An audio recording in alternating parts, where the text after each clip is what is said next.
সবাই চলে গেছে, মেঘও ঘুমিয়ে পড়েছে। অতিরিক্ত কান্নার ফলে ওর মাথা ব্যথা করছিল। তার ওপর ধূসরের দেওয়া ওষুধের ফলে তাড়াতাড়ি ঘুমিয়ে পড়েছে। সবাই চলে যাওয়ার পর মায়মুনা চৌধুরী এলেন মেঘের রুমে। আস্তে আস্তে মেঘের দিকে এগুতে লাগলেন। ইচ্ছে তো করছে মেয়েটাকে একটু আদর করতে, কিন্তু তার যে অধিকার নেই। তার ওপর মেয়েটা যদি জেগে যায়। তিনি মেঘের দিকে তাকিয়ে কাঁদতে লাগল। এই মেয়েটাকেই সে অবহেলা করত, অথচ এই মেয়েটাকেই চাইলে সে সবথেকে আদুরে রাখতে পারত। কারণ মেঘ ছিল ছোটবেলা থেকেই বাধ্য মেয়ে। তিনি কিছুক্ষণ কান্নাকাটি করে মেয়ের কপালে চুমু খেয়ে চলে গেল। মেঘ ঘুমের ঘোরে বুঝতে পারলেও পুরোটা বুঝতে পারল না। ও ওপাশ হয়ে শুল। রাতে খাবার টেবিলে সবাই বসে আছে, কেউ খাচ্ছে না। জাহানারা চৌধুরী, জিয়ান আর শিফা এক প্রকার ট্রমার মধ্যে আছে। ওরা কেউ বসতে চাইছিল না, আয়মান চৌধুরীই জোর করে ওদের নিয়ে এসেছে। মেঘ এখনো নিচে নামেনি, আজান ডাকতে গেছে। হুট করেই জিয়ান বলল, কাকাই একটা কথা ছিল। জিয়ানের কথা শুনে সবাই ওর দিকে তাকালো। তখন আয়মান চৌধুরী বললেন, তুমি কি সাফিয়ানের ব্যাপারে কিছু বলতে চাও? জিয়ান একটা ঢুক গিলল আর বলল, না তেমন কিছু না, তাকে নিয়ে কিছু বলবো না। কারণ যে অন্যায় করেছে তার অবশ্যই শাস্তি পাওয়া উচিত। আসলে আমি চাচ্ছিলাম বিদেশের বিজনেসটা দেখতে, আমি, মা আর শিফা বিদেশ চলে যাই। পালাতে চাইছ? এ কথা শুনে জাহানারা বেগম আঁতকে উঠল। না, তারা তো এটা চাই না। বাকিরা চমকে উঠল। জিয়ান ছোট মুখ করে বলল, পালাবো কেন কাকাই? পালাচ্ছই তো, এই যে এই পরিস্থিতি থেকে তোমরা পালাতে চাইছ। শুনো, পরিস্থিতি একটু কঠিন হয়ে পড়লেই ওখান থেকে সরে আসতে নেই, বরং শক্ত হয়ে দাঁড়িয়ে থেকে পরিস্থিতি মোকাবেলা করতে হবে। আমি জানি তোমার জাহানারা আর শিফার জন্য এই পরিস্থিতিটা অন্যরকম। এমনকি আমি সহ হাজার হোক ভাই তো সবথেকে আমি ওকেই ভালোবাসি, কিন্তু ও কি করল, আমার ভালোবাসার মূল্য রাখতে পারল। এখানে তোমাদের তিনজনের কোনো দায় নেই, তোমরা কেন যাবে? তোমরা চলে গেলে আমরা সবাই ভীষণ একা হয়ে পড়ব জিয়ান। তোমরা আমাদের পরিবার, আমরা সবাই একে অপরের সাথে থাকতে চাই। যা হয়েছে তা একটা খারাপ স্বপ্ন ভেবে ভুলে যাও। নতুন করে নতুনভাবে জীবন শুরু করো, কারণ জীবন একটাই, একে উপভোগ করো পরিবারের সাথে। তখন জাহানারা চৌধুরী বললেন, কিন্তু ভাইয়া, আপনাদের এই অবস্থার জন্য আমরাও একটু হলেও দায়ী। আমাদের দেখে আপনার সাফিয়ানের কথা মনে পড়বে, সাথে তার কৃতকর্মগুলো। পরিবারের থেকে দূরে গিয়ে কেউ কখনো ভালো থাকে না জাহানারা। তুমি তো আমাকে বড় ভাই হিসেবে মানো, এই ভাইয়ের কথা রাখো। তাছাড়া জিয়ান শিফা দুজনেই আমার ছেলে মেয়েই বলতে পারো। তাছাড়া বিজনেস দেখবে কে? আমার তো বয়স হচ্ছে, আমি সব জিয়ানের হাতে ছেড়ে রেস্ট নিতে চাই। কাকাই তুমি? কোনো কথা না জিয়ান, এখন চুপচাপ খাও। মেঘ হাসবে না কাকাই? আজান ওকে ডাকতে গেছে। তখনই আজান আর মেঘকে দেখা গেল সিঁড়ি দিয়ে নামতে। ওরা এসেই ওদের বরাদ্দকৃত চেয়ারে বসে পড়ল। বাকি সবাই চুপ, সবাই মেঘের দিকে তাকাল। ওর কোনো হেলদোল নেই। ও নিচের দিকে তাকিয়ে আছে। মায়মুনা চৌধুরী ওকে খাবার বেড়ে দিল। ও চুপচাপ খেতে লাগল। সকলেই খাচ্ছে, সবাই মেঘকে আর চোখে দেখছে। সবার খাওয়া শেষ হলে মেঘ বলল, আজকের ঘটনাটা নিয়ে সবার অপিনিয়ন কি? আর লয়ারের মধ্যে কিন্তু একজন আমি নিজেই। আর বিশেষ করে কাকিমনি, আপনি বলুন কাকাই, এর শাস্তি হওয়া উচিত নাকি ক্ষমা করে? মেঘ আরও কিছু বলবে তার আগেই জাহানারা চৌধুরী বলল, মেঘ, তুমি যথেষ্ট বুদ্ধিমতী আর বাস্তববাদী, ও তোমাকে আবেগী মানায় না। খুন বুঝো তো, সেই মানুষটা একটা না দুটো খুন করেছে। প্রথমটা তো আনাফ, আর দ্বিতীয়টা তোমাকে, তোমার ভেতরে দুরন্ত মিষ্টি সত্তাকে। মেঘ, মানুষ অন্যায়ভাবে কাউকে খুন করে তাকে কোনো মূল্যেই ক্ষমা করা উচিত নয়। এর শাস্তি দেওয়া উচিত, কঠিন শাস্তি। আমি জানি তুমি হয়তো আমাদের কথা ভেবে বলছো, কিন্তু বিশ্বাস করো, তুমি ওকে শাস্তি দিলে আমি বেশি খুশি হব। তার খুব লোভ, এই টাকার লোভে সংসার, স্ত্রী, বাচ্চাদেরকে কখনো সময় দেয়নি। ছেলে মেয়ে দুটো কিভাবে বড় হয়েছে সে বলতেই পারবে না। আমি জানি না বাকিদের কতটুকু সত্য, তবে তোমার কাকাই আমার কাছে ভালো মানুষ নন, আর ছিল না কখনো। কারণ ভালো মানুষ কখনো তার স্ত্রীর গায়ে হাত তুলতে পারে না। আমার দেখা নিষ্ঠুর মানুষ সে। তাকে আমি ঘৃণা করি। সে বাইরে কি করে সেটাও আমার অজানা, না জানি আর কার সে ক্ষতি করেছে। তুমি দেখলে সেই নিষ্ঠুর লোকটার জন্য এতগুলো কথা বললাম, আমার চোখ দিয়ে এক ফোঁটা পানিও পড়ল না। আমি চাই সে তার সর্বোচ্চ শাস্তি পাক, সে বুঝুক টাকা পয়সা সব নয়, জীবনে ভালোবাসারও দরকার আছে। লোভ করে কেউ কোনোদিন সুখী হতে পারেনি। সবাই জাহানারা চৌধুরীর কথা শুনে অবাক। সাফিয়ান চৌধুরী ওনার গায়ে হাত তুলেছে এটা কেউ জানতই না। জাহানারা চৌধুরীকে দেখে কখনো মনে হয়নি তারা সবার সামনে সুখী দম্পতি ছিল, তার মানে সব অভিনয়। মেঘ উঠে কাকিমনিকে জড়িয়ে ধরে বলল, চিন্তা করো না কাকিমনি, আল্লাহ তাআলা যা করেন ভালোর জন্যই করেন। শুধু আল্লাহর ওপর বিশ্বাস আর ভরসা রাখো, শেষটা সুন্দর হবে ইনশাআল্লাহ। তখন শিফা বলল, একটা মানুষ খারাপ হলেও বোধহয় একটা বাবা খারাপ হয় না, তাই না মেঘ আপু? মেঘ শিফার কাছে গিয়ে বলল, কারণ একটা মেয়ের কাছে বাবা হচ্ছে তার জীবনের প্রথম পুরুষ, যে তার কাছে সবথেকে নিরাপদ। বাবারা যেমনই হোক না কেন, সব বাচ্চাদের কাছে তাদের বাবা সুপার হিরো। আর মেয়েদের বাবার প্রতি আলাদা টান থাকে। তুমি কাকাই এর সাথে তেমন মেশোনি, তবুও তার সাথে তোমার অদ্ভুত সম্পর্ক তৈরি হয়েছে। বাবা সত্তাটাই এমন। কারো কারো জীবনে বাবার সাথে কখনো ফ্রি হয়ে কথা বলা হয়ে ওঠে না, জড়িয়ে ধরাও হয়ে ওঠে না। দূর থেকে দেখতেও বাবাকে ভালো লাগে, ওই যে বাবার সাথে এক অদ্ভুত টান, অদ্ভুত ভালোবাসা আছে। তখন আজান বলল, মেঘ আপু তোমার কাছে বাবা মানে কি? মেঘ মুচকি হেসে বলল, বাবা মানে আমার আব্বা, আমার প্রশান্তি, আর যাকে নিয়ে একটা উপন্যাস লিখলেও কম মনে হবে, তাই তাকে নিয়ে কিছু না বলাই উত্তম। মেঘের কথায় আয়মান চৌধুরী হাসলেন। বাকি সবাই মেঘের এই দুই বাক্যেই মুগ্ধ হয়ে গেছে। আয়মান চৌধুরী মেঘের দিকে তাকিয়ে আছে। মেঘ গিয়ে ওর আব্বাকে জড়িয়ে ধরল আর বলল, আপনি আমার সবকিছু আব্বা, আপনিও আমার সবকিছু আম্মা, আমার সাহস, আমার ভরসা, আমার বিশ্বস্ত বন্ধু, আমার প্রশান্তি, আমার আম্মা। আর হয়েছে আব্বা আর কত? আপনাকে নিয়েও একটা উপন্যাস লিখলেও আমার শেষ হবে না আম্মা। এখন হয়েছে, ছাড়ুন, নতুন কেস নিয়ে স্টাডি করতে হবে। আয়মান চৌধুরী মেয়েকে ছেড়ে দিলেন। তখন জিয়ান বলল, বাবাকে তার যোগ্য শাস্তি দিও মেঘ, কারণ তিনি আমার মায়ের সাথে অন্যায় করেছে। পরশুদিন কেসটা করতে উঠবে বোধহয়, তোমরা যাবে তো সবাই? তখন আয়মান চৌধুরী বললেন, না গেলে সব জানব কিভাবে?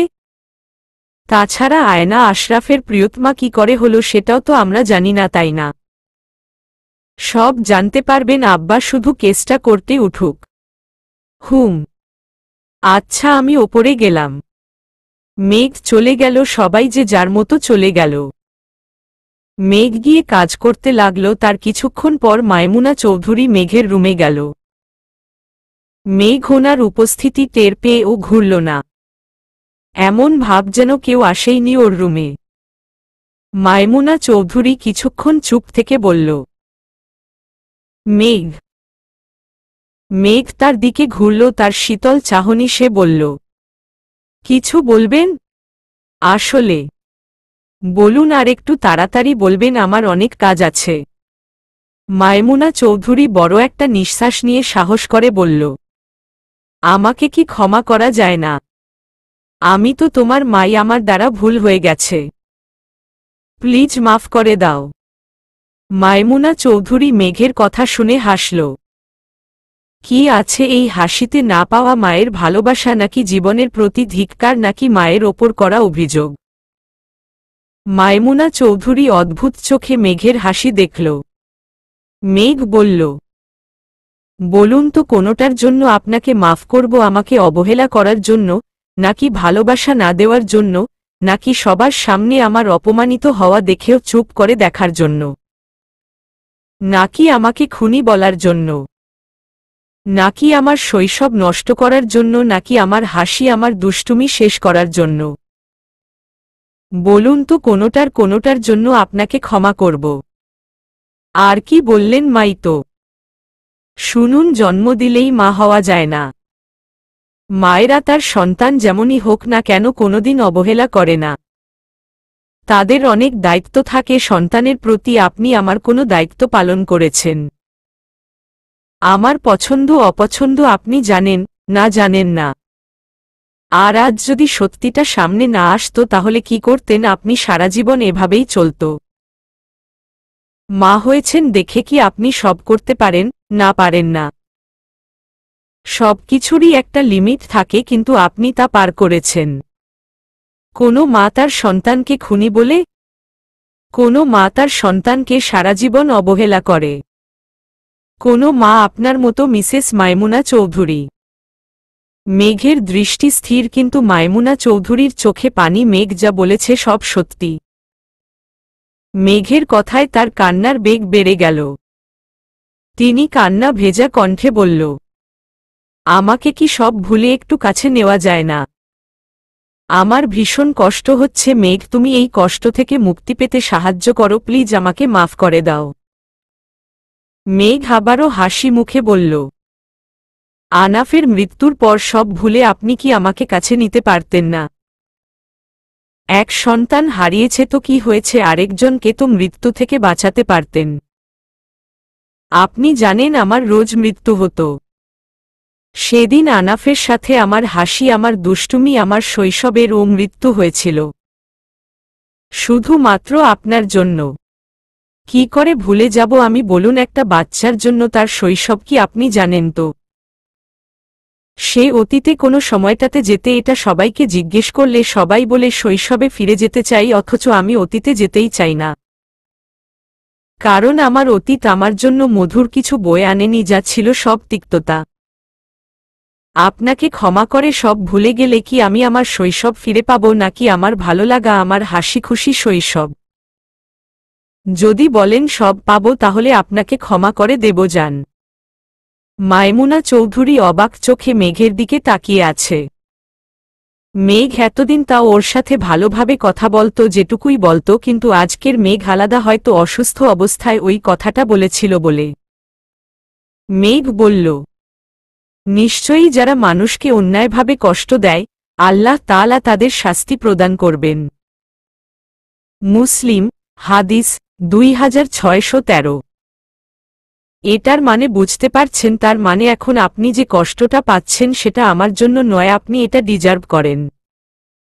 এখন আপনি আসুন। মেঘ, আমার কথা তো শুনো।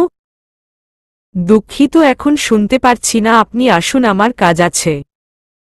আর হ্যাঁ, আমাদের সম্পর্ক যদি ঠিক হওয়ার থাকে তাহলে এমনিতে ঠিক হবে, তবে আমার তরফ থেকে কিছু আশা করবেন না। আল্লাহ হাফেজ। গিয়ে শুয়ে পড়ুন। মাইমুনা চৌধুরী চলে গেলেন। মেঘ একটা দীর্ঘশ্বাস ফেলে নিজের কাজে মন দিল। এখন এটা নিয়ে না ভাবলেও চলবে। একদিন পর, অতঃপর আজকে আশরাফ হক, আয়না চৌধুরী ও সাফিয়ান চৌধুরীর কেস করতে উঠবে। মেঘ একটু টেনশনে আছে, যতই হোক পরিবারের লোক, নিজের রক্ত। মেঘ ফজরের নামাজ পড়েই গোসল করেছে, মনটা একটু অশান্ত হয়ে আছে। মেঘ সবকিছু আগে চেক করল, তাদের বিরুদ্ধে সব প্রমাণ রেডি, যেগুলো এত বছর ধরে আগলে রেখেছিল। সকাল হতেই আয়মান চৌধুরী মেঘের রুমে এসেছেন। তা দেখে মেঘ বলল, আসসালামু আলাইকুম আব্বা। এই সময় এখানে? ওয়ালাইকুমুস সালাম।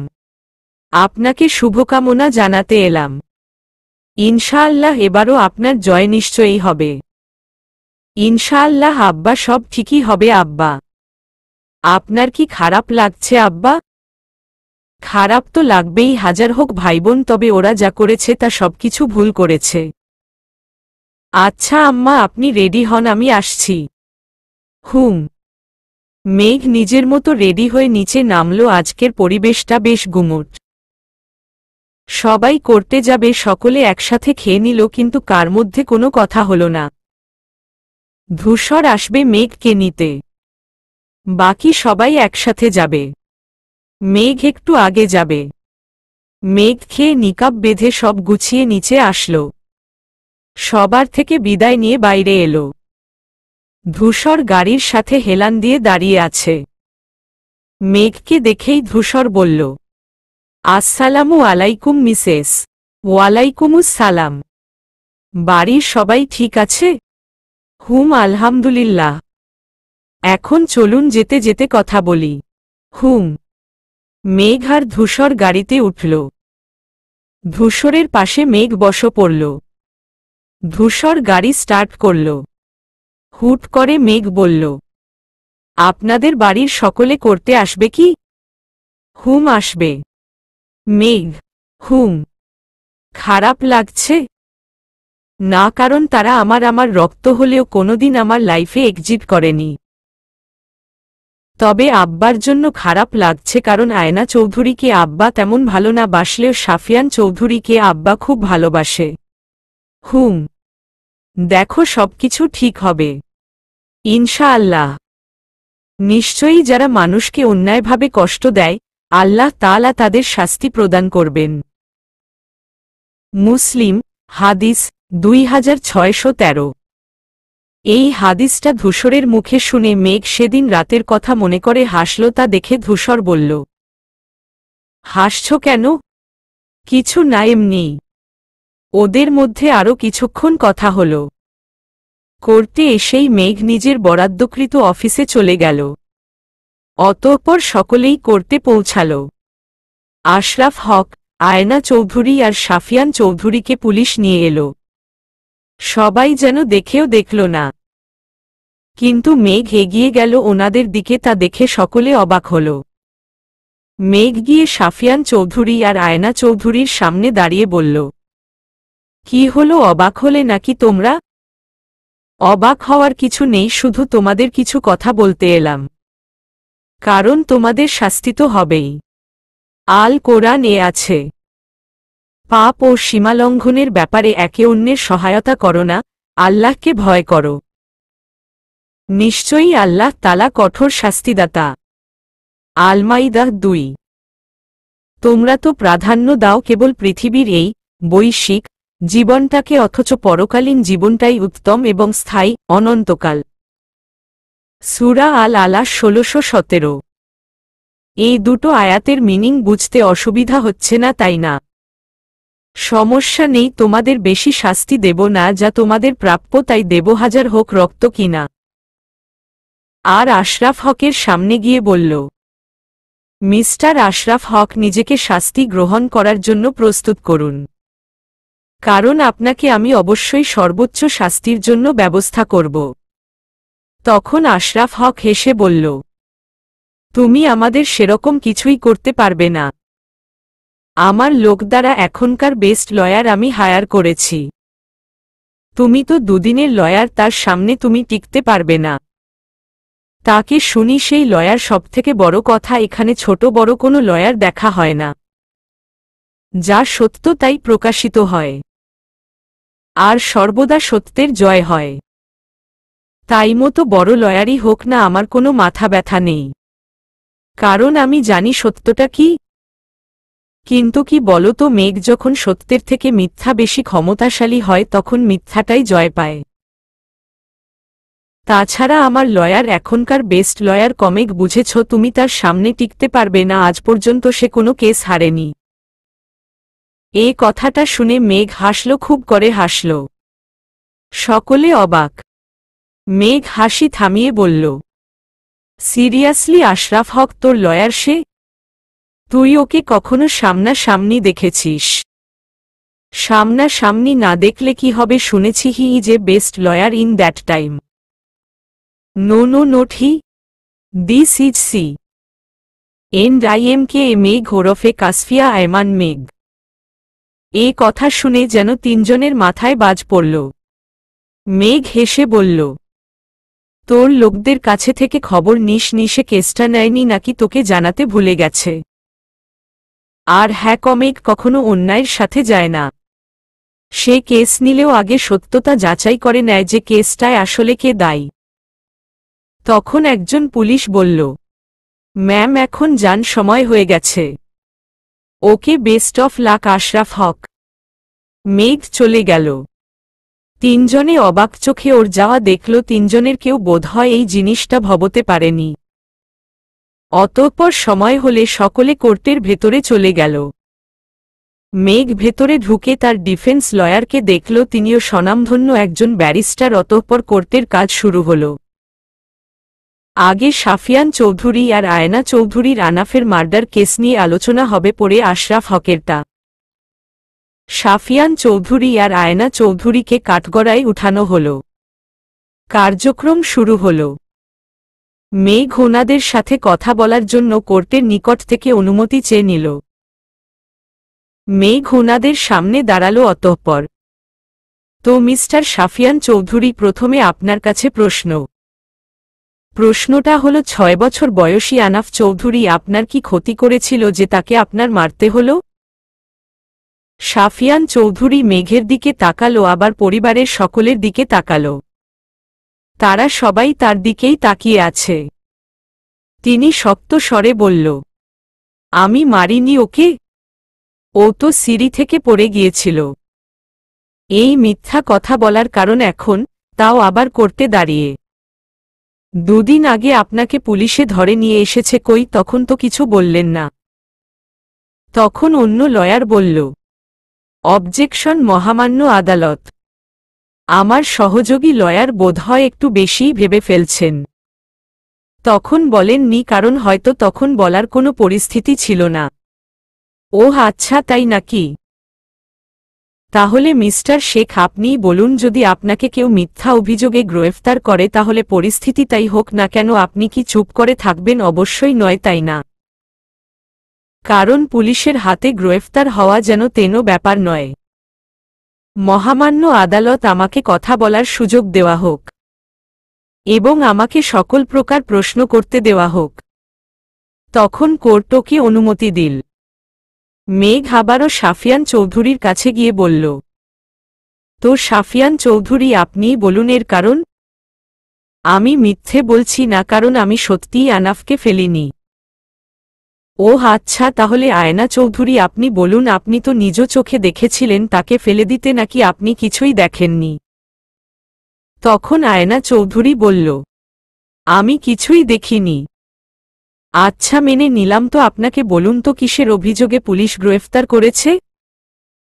জানি না, শুধু জানি আমাকে ফাঁসানো হয়েছে। আচ্ছা, আপনাদের দুজনের সাহস দেখে আমি অবাক হচ্ছি। আপনারা মিথ্যা কথা বলছেন, তাও করতে আপনাদের ভয় হচ্ছে না, তাই না? অবজেকশন মহামান্য আদালত। এবার কিন্তু আমার সহযোগী একটু বেশি করছেন। ওনারা যেহেতু বলছেন তাহলে নিশ্চয়ই কারণ আছে। কারণ তো আছেই মিস্টার শেখ, সেটা হলো নিজেদের বাঁচানোর জন্য। আর আমি যদি ভুল না হই তাহলে এটা আপনারই শেখানো। সমস্যা নেই, আমি ওনাদের আর আপাতত কিছু জিজ্ঞেস করব না। আমি একটা ভিডিও দেখাতে চাই, সেটা দেখলেই দুধ কা দুধ আর পানি কা পানি প্রমাণ হয়ে যাবে। কোর্ট অনুমতি দিল। মেঘ ভিডিওটা একজনের হাতে দিল, সে জজ সাহেবের হাতে দিল। অতঃপর ভিডিও প্লে করা হলো। তাতে দেখা যাচ্ছে সাফিয়ান চৌধুরী আর আয়না চৌধুরী একটা ঘরে কথা বলছে। সাফিয়ান চৌধুরীর কণ্ঠ, আয়না, আমরা ঠিক করছি তো, যদি মেঘ মরে যায় তাহলে আমাদের রাস্তা ক্লিয়ার হবে, তাই না? ভাইয়া আর কিছু করতে পারবে না। অতঃপর শোনা গেল আয়না চৌধুরীর কণ্ঠ, আমরা যা করছি বেশ করেছি। ভাইয়া মেঘকে খুব ভালোবাসে, তাই না? মেঘের কিছু হলে ভাইয়া পাগল পাগল হয়ে যাবে। তাছাড়া আশরাফ বলেছে মেঘ নাকি অনেক চালাক, সববার নাকি মেঘের জন্যই ওর প্ল্যান ফ্লপ হয়ে যায়। ও মরলে ভাইয়ার অবস্থা করুণ হয়ে যাবে। তখন সবকিছু তোমার দায়িত্বে আসবে। তারপর আমরা একদিন বুদ্ধি করে সব সম্পত্তি আমাদের নামে লিখিয়ে নেব, যা যা ভাইয়ার নামে আছে। যেভাবে বুদ্ধি করে আনাফকে মেরেছি, এবারও বুদ্ধি করে মেঘকে মেরে ফেলব, কেউ কিছু জানতে পারবে না। মেঘের ছোটবেলায় তোর মনে নেই, তুই আশরাফের কথা মতো আনাফকে সিঁড়ি থেকে ফেলে দিলি, আর সব দোষ গিয়ে পড়ল মেঘের ওপর। অবশ্য আমরা তো এটাই চাইছিলাম, ভাইয়ার উত্তরাধিকার কোনো ছেলে না আসুক। কিন্তু আনাফ এসে পড়ল, সেই জন্য বেচারাকে জীবন দিতে হল। আজানকেও তো সরিয়ে দিতে চাইছিলাম, কিন্তু বুঝি না কি করে বারবার বেঁচে যায়। ওর ব্যবস্থা পরে করব, আগে মেঘের একটা ব্যবস্থা করে নিই। আশরাফ হক ঠিকমতো করতে পারবে তো? এর আগে কত কিছু করেছে, আর সামান্য মেঘকে মারতে পারবে না? আচ্ছা ঠিক আছে, আশরাফ হককে মেঘের লোকেশন জানিয়ে দিও। আচ্ছা ঠিক আছে, এখন যা, আমি রেস্ট করি। ভিডিও শেষ। বাকি সবার মুখে অবাকতার রেশ। একটু আগেই এরা দুজন মিথ্যা বলছিল। মেঘ শক্ত হয়ে বলল, তো মিস্টার শেখ এখন কি বলবেন? ভুলেও আপনাদের ক্লায়েন্টদের বাঁচানোর জন্য বলবেন না। এটা মিথ্যা কথা। যে ভিডিও এডিট করা হয়েছে, কারণ এর আইউইটনেস আছে, সেটা ও চৌধুরী বাড়ির ছেলে মিস্টার আজান চৌধুরী, যে তাদের কথা তার ফোনে রেকর্ড করেছিল এবং সেটা তার বোন মেঘকে দেখিয়েছিল, যদিও সে এক্সাক্ট ডেটটা জানত না কবে তার ওপর অ্যাটাক হবে। তাই তাকে একটু আহত হতেই হল। আজানের জানার কথা শুনে সকলেই অবাক। সেই জন্যই সেদিন আজানের কোনো ভ্রুক্ষেপ ছিল না। সবাই অবাক হলেও আজান হয়নি, সে ঠায় দাঁড়িয়েছিল। তখন জজ বলল, তো মিস্টার শেখ, আপনার আরও কিছু বলার আছে? মিস্টার শেখ কি আর বলবে, তিনি বলল, না মহামান্য আদালত, আমার কিছু বলার নেই। তখন মেঘ বলল, কিন্তু আমার কিছু বলার আছে মহামান্য আদালত। কারণ আমি জানতে চাই তাদের কিসের জন্য, শুধু সম্পত্তির জন্য নাকি অন্য কিছুর জন্য সেই ছোট বাচ্চাকে মেরে ফেলল এবং আয়মান চৌধুরীর মেয়ে মেঘকে মেরে ফেলার চেষ্টা করল।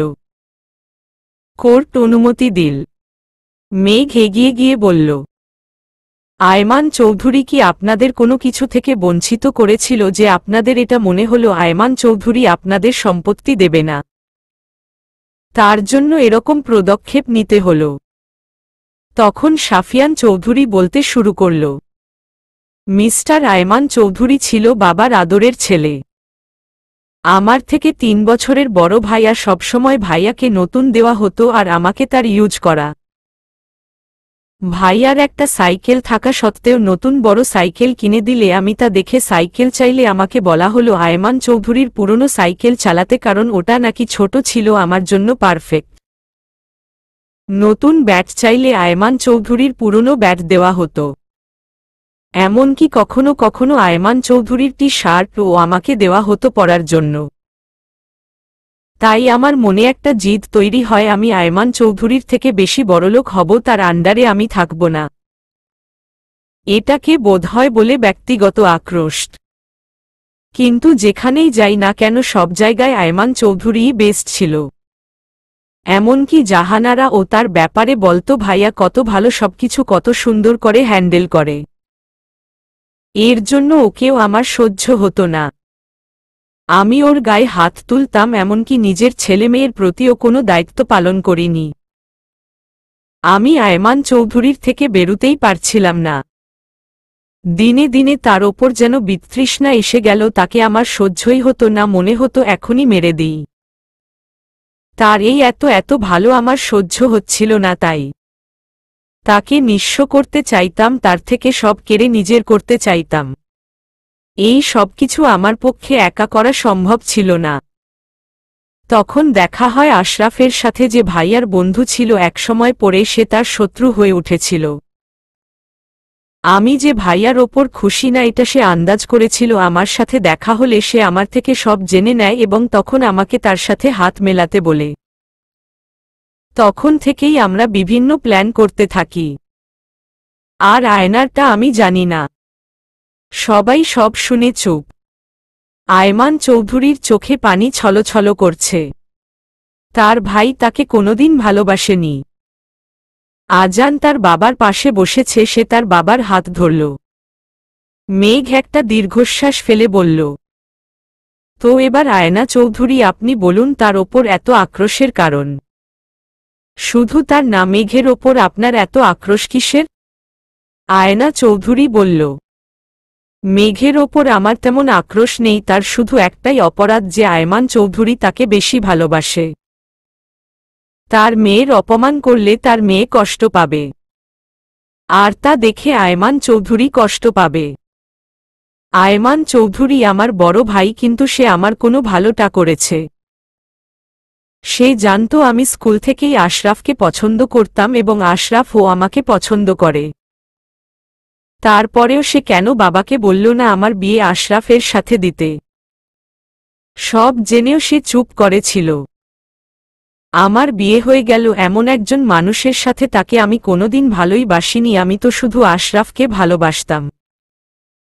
একজনকে ভালোবেসে আরেকজনের সংসার করা যায় নাকি?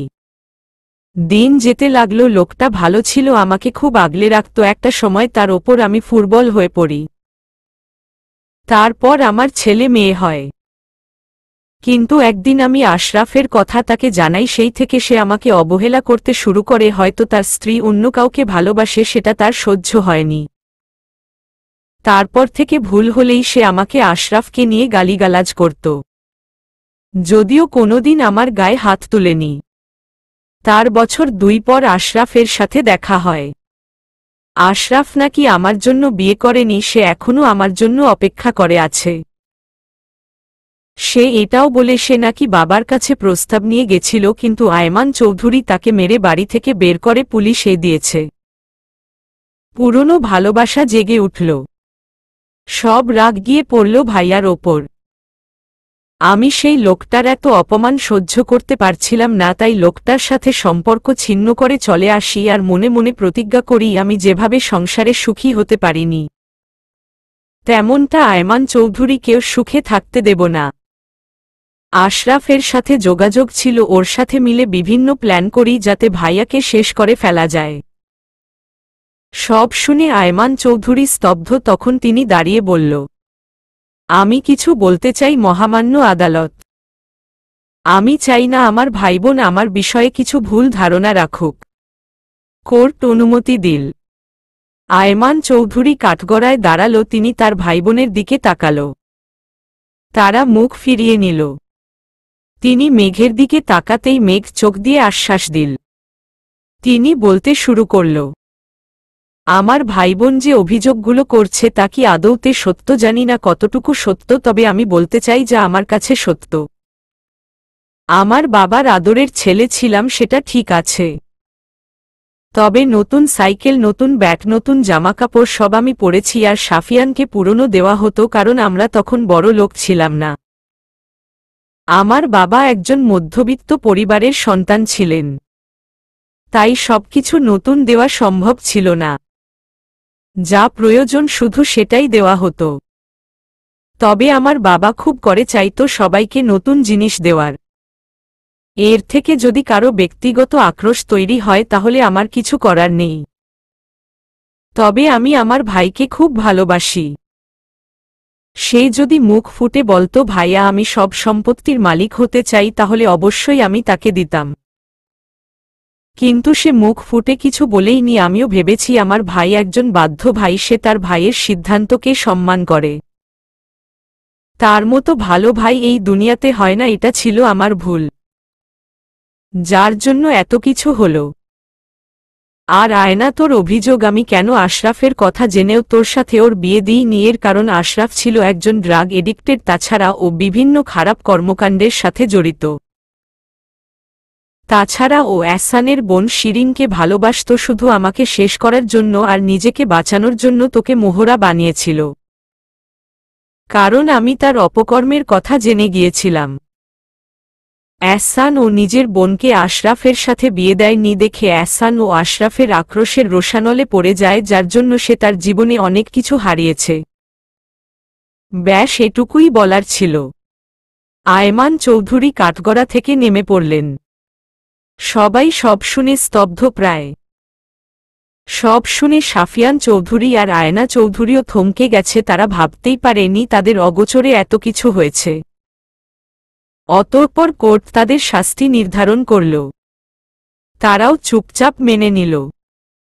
আপাতত কোর্ট 1 ঘন্টার মতো বিরতি দিল, তারপর আশরাফ হকের কেস উঠবে। সবাই এখন মেঘের অফিসে। প্রথমে সবাই আজানের ব্যাপারটা নিয়ে কথা বলল।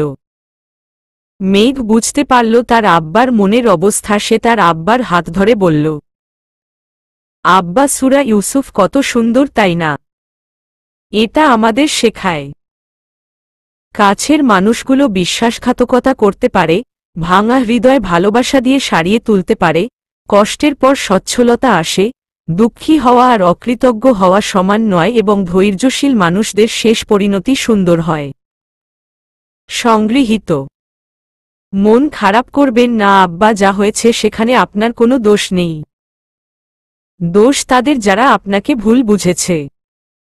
তখন আয়মান চৌধুরী বললেন, আমি মানুষটা নিজের ভাইবোনের চোখে এতটা খারাপ বুঝতেই পারিনি। আব্বা, সেসব বাদ দেন। আজানকে বাহবা দেন, আজানের জন্যই তো আজ সবকিছু সহজ হল।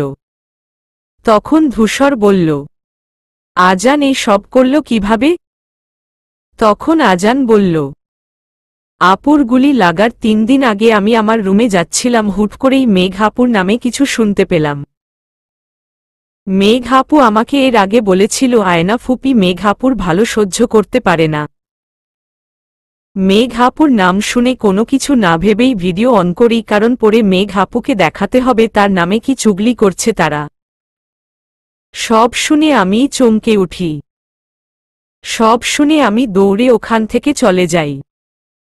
আমার কাঁপা কাঁপা অবস্থা। তখন মেঘ আপু আমার কাছে আসে। আমি মেঘ আপুর দিকে ফোন এগিয়ে দিয়ে সব বলি। সব দেখে শুনে মেঘ আপু কাউকে কিছু জানাতে বারণ করে, তাই কাউকে কিছু বলিনি। আচ্ছা। অতঃপর আশরাফ হকের কেস উঠে। মিস্টার শেখ আগেই বুঝে গেছে সে আজ জিততে পারবে না, তাই সে আর মুখ খুলবে না। আশরাফ হক কাঠগড়ায় দাঁড়াল। মেঘের জন্য আয়না চৌধুরী আর সাফিয়ান চৌধুরীকে সেখানে থাকার অনুমতি দেওয়া হয়েছে। মেঘ আশরাফ হকের সামনে গিয়ে বলল, তো মিস্টার আশরাফ হক, এখন বলুন তো আয়মান চৌধুরী ও এহসান খানের সাথে আপনার কিসের শত্রুতা? তার জন্য আপনি তাদের জীবন থেকে অনেক কিছু কেড়ে নিয়েছেন। আর হ্যাঁ, ভুলেও মিথ্যা বলতে যাবেন না, কারণ আমি প্রমাণ নিয়েই কাজ করি। আপনি স্বীকার না করলেও আমি প্রমাণ করতে পারবো, তবে আমি ডিটেলসে আপনার থেকে শুনতে চাই। আশরাফ হক একবার লয়ারের দিকে তাকালো। তিনি নিচের দিকে তাকিয়ে আছে, তার মানে কোনো আশা ভরসা নেই। আশরাফ হক বলল, স্কুল লাইফ থেকে আমি, আয়মান, এহসান, রকনুজ্জামান খুব ভালো বন্ধু ছিলাম। কলেজে উঠে হুট করে আমি ড্রাগ এডিক্টেড হয়ে পড়ি। আয়মান এহসান প্রথমে এই বিষয়ে জানত না।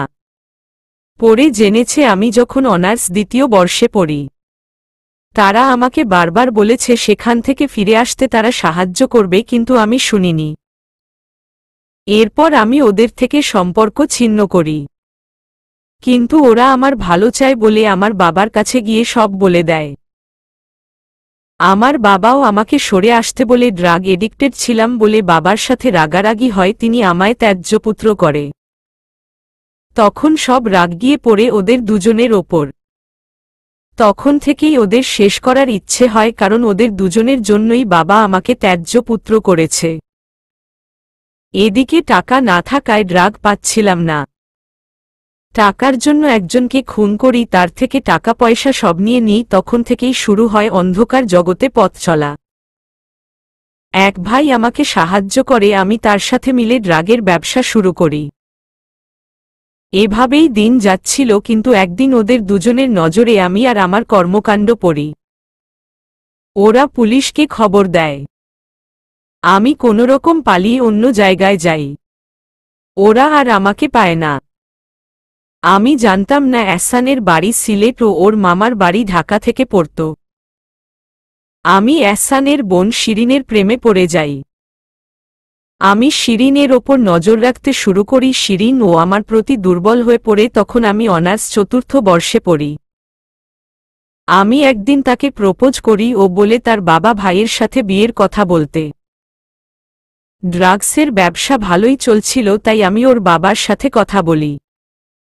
তখন এহসান আমার ব্যাপারে জেনে যায়। সে নাকচ করে, বরং উল্টো পুলিশকে জানায়। তখন আমি আবার পালাই। ঢাকায় এসে আয়না আমার প্রতি দুর্বল দেখে আমি প্ল্যান করি আয়নাকে বিয়ে করলে আয়মান চৌধুরী বোনের দিকে তাকিয়ে কিছু বলতে পারবে না। আবার আয়মানকে শেষ করতেও সুবিধা হবে। ওকে বলি ভালো হয়ে যাব, তবুও যেন আয়নাকে বিয়ে দেয় আমার সাথে। ওদিকে থেকে এহসান আমার ব্যাপারে সব জানিয়ে দিয়েছে। এও বলেছে আমি শিরিনকে ভালোবাসি। আয়মান আমার সব প্ল্যান বুঝতে পেরে মেরে পুলিশে ধরিয়ে দেয়। আমি কয়েক বছর জেল খাটি আর তখনই প্রতিজ্ঞা করি এহসান আর আয়মানের পরিবার শেষ করে ফেলব। জেল থেকে বের হয়ে এহসানকে খুঁজি আর পেয়েও যাই। আমি আয়নার খবর নিয়ে প্রথমে ওকে দলে নিই আর ও নিজেও বোকার মতো আমাকে বিশ্বাস করে আমার সাথে হাত মেলায়। সাফিয়ানকে দেখে মনে হতো ও আয়মানকে পছন্দ করে না, তাই ভুলিয়ে ভালিয়ে আমার দলে নিই। প্রথম চালটা আমি আয়মান চৌধুরীর ছেলে আনাফকে দিয়ে শুরু করি। আমার কথা মতোই সাফিয়ান ওকে ফেলে দিয়েছিল। এহসানকে 6 বছর আগে অ্যাক্সিডেন্ট করি, কিন্তু ও বেঁচে যায়। তারপর ওরা বিদেশে চলে যায়। জেল থেকে বেরিয়ে তেমন টাকা ছিল না, তাই বেশি ইফোর্ট করতে পারিনি। মানে এহসানকে ধরতে পারিনি। এরপর বারবার আমি আয়মানকে মারতে চাইতাম, কিন্তু কোনো না কোনো ভাবে ও বেঁচে যেত। আগে তো এমনিই বেঁচে যেত, কিন্তু তার মেয়ে মেঘ বড় হওয়ার সাথে সাথে আমার ব্যাপারে সব জেনে যায়, তাই সে বাঁচিয়ে নিতে শুরু করে। যার জন্য আয়মান চৌধুরীকে কোনোভাবেই শেষ করতে পারছিলাম না। তাই মেঘকেই শেষ করার প্ল্যান করি, যদিও তার ভাগ্যে ভালো তাই গুলি খেয়েও মরেনি। সব শুনে সবাই এক প্রকার বাকরুদ্ধ। আয়মান চৌধুরী আর এহসান খান আন্দাজ করলেও পুরোপুরিভাবে সব জানত না। ধূসর শুধু জানত তাদের আশরাফ হক নামের একজন শত্রু আছে, কিন্তু কিসের শত্রুতা তা জানা ছিল না। আজ জানল হুট। মেঘ বলল, আপনার কথা সবকিছুই ঠিক আছে, তবে আপনি তো এটা বললেন না এহসান খানের মেয়েকে কিভাবে মেরেছেন। এ কথা শুনে ধূসরের পরিবার চমকে উঠল। মেঘ জানল কিভাবে? চলবে।